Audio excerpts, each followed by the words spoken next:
Hello artists! In this video, we're going to learn how to create a heart with just a few clicks. At first, we're going to create a square of 150 pixels.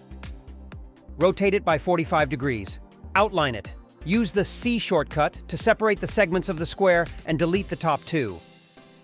We will display the appearance window by simultaneously pressing the Shift and F6 keys. Increase your outline and change the end of your outline to rounded. We've done it. Duplicate the first heart by pressing Alt or Command. Give it another color, repeat the initial process, and set the blending mode to Multiply.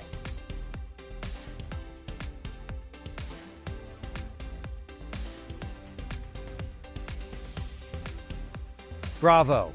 You've just created an overlapping effect. Feel free to make further modifications as you wish, and you'll achieve unexpected results.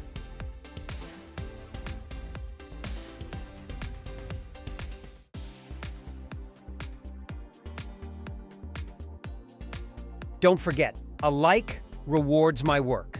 Any questions? Feel free to leave a comment. If you find this video helpful for someone you know, please share it. Thank you for watching. Cheers!